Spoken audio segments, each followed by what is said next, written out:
देवियों और स्वजनों, भारतीय ज्ञानपीठ इन दो शब्दों में भारत भूमि में विकसित ज्ञान तथा सृजन की परंपराओं की मूलभूत एकता व्यक्त होती है। ये एकता पूरी भारत में व्याप्त भावनात्मक, सांस्कृतिक और साहित्यिक एकता की अभिव्यक्ति है।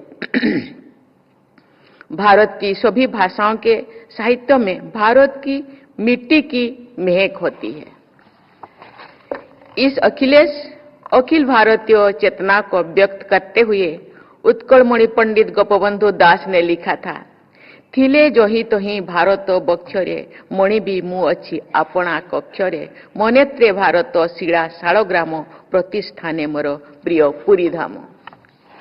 अर्थात मैं भारत माता की गोद में जहां कहीं भी हूं, मैं मानता हूं कि मैं अपने ही घर में हूं। मेरी दृष्टि में भारत भूमि का एक एक पत्थर शिलाग्राम की तरह उपासना यज्ञ है। भारत का प्रत्येक स्थान मुझे जगन्नाथपुरी धाम की तरह प्रिय है। देवियों और स्वजनों, साहित्य समाज को जोड़ता भी और जगाता भी है। 19वीं सदी के सामाजिक जागरण से लेकर 20वीं सदी में हमारी स्वाधीनता संग्राम से जन जन को जोड़ने में कवियों और रचनाकारों ने महानायकों की भूमिका निभाई है।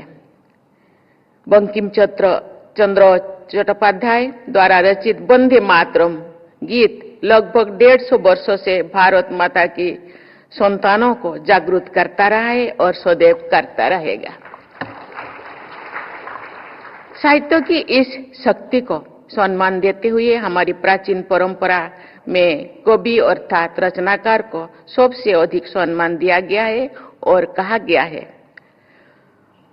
कबीर मनीषी परिभु स्वयंभू, अर्थात सृष्टि के रचयिता ब्रह्मा कवि है, मनीषी है, सर्वत्र व्याप्त है और स्वयंभू भी है।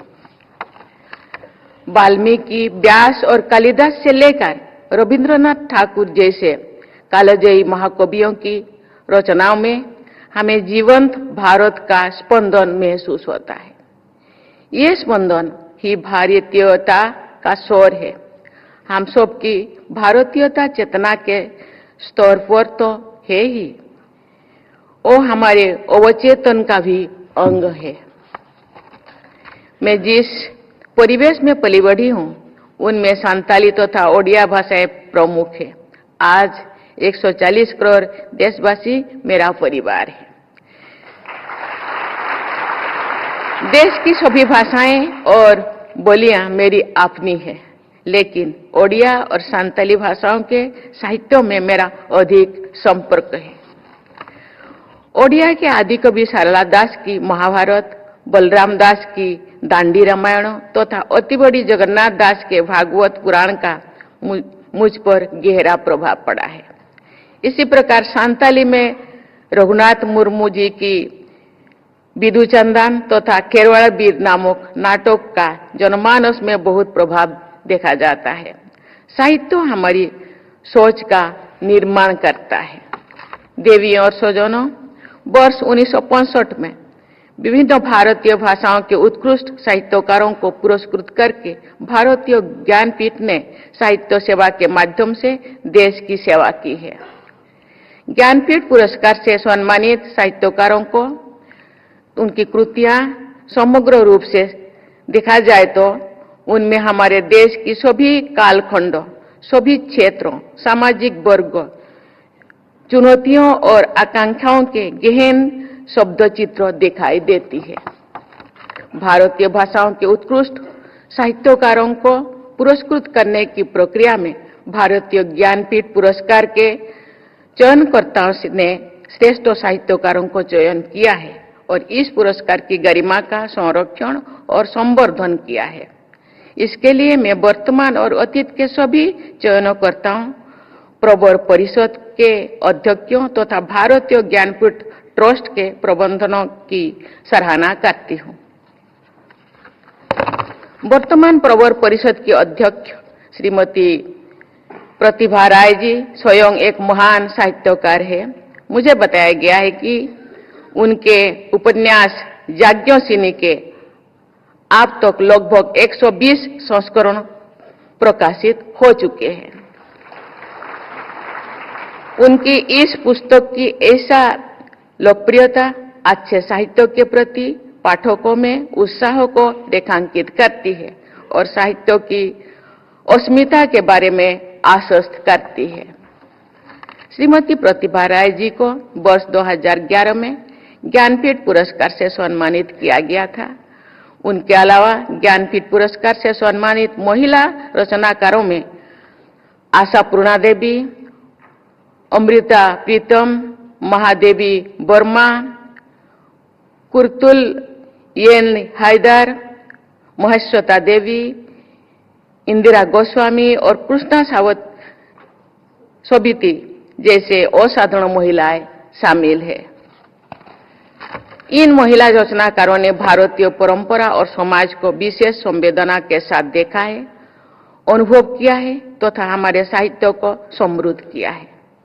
मैं चाहूंगी कि इन श्रेष्ठ महिला रचनाकारों से प्रेरणा लेकर हमारी बहनें और बेटियां साहित्य सृजन में बढ़ चढ़कर भागीदारी करें और हमारी सामाजिक सोच को और अधिक संवेदनशील बनाएं। देवियों और स्वजनों, श्री रामभद्राचार्य जी ने श्रेष्ठता के प्रेरक उदाहरण प्रस्तुत किए हैं। आप अनेक प्रतिभाओं से संपन्न हैं तथा आपके योगदान बहुआयामी है। आपने शारीरिक दृष्टि से बाधित होने के बावजूद अपनी अंतर्दृष्टि बल्कि दिव्य दृष्टि से साहित्य और समाज की असाधारण सेवा की है। आपने पाणिनि की अष्टाध्यायी की अति विशिष्ट व्याख्या की है। ब्रह्मसूत्र, भगवद गीता और प्रमुख उपनिषदों पर आपने सारगर्भित भाष्य लिखे हैं। रामचरितमानस पर आपकी टिप्पणियां और समालोचना नितांत मौलिक है। आप आशु कवि है। आपके द्वारा रचित संस्कृत साहित्य विलुप्त भी है और श्रेष्ठ भी, विपुल भी है और श्रेष्ठ भी। आप देववाणी संस्कृत के विलक्षण उपासक हैं। भारतीय परंपराओं के श्रेष्ठतम व्याख्याताओं में आपका विशेष स्थान है। साहित्य से जुड़े इस समारोह में भी मैं श्री रामभद्राचार्य जी द्वारा दिव्यांगजनों के कल्याण हेतु किए गए अमूल्य योगदान की हृदय से सराहना करती हूं। चित्रकूट में आपने दिव्यांगजनों की शिक्षा के लिए विश्वविद्यालय की स्थापना की और उसे निरंतर आगे बढ़ाया है। आपने परोपकार करायो सत्तांग विभूतयो के आदर्शों को चरितार्थ किया है। आपने साहित्य सेवा और समाज सेवा दोनों ही क्षेत्रों में बड़े पैमाने पर योगदान दिया है। देवी और स्वजनों, मैं समझती हूं कि गुलजार साहब के अनेक प्रशंसक इस सभागार में उपस्थित हैं।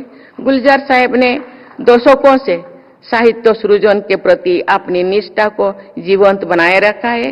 ये कहा जा सकता है कि गुलजार साहब कठोरता के बीच कोमलता को स्थापित करने वाले साहित्यकार है।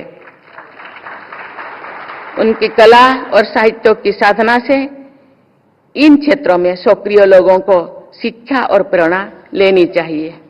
मैं एक बार फिर श्री रामभद्राचार्य जी को हार्दिक बधाई देती हूं।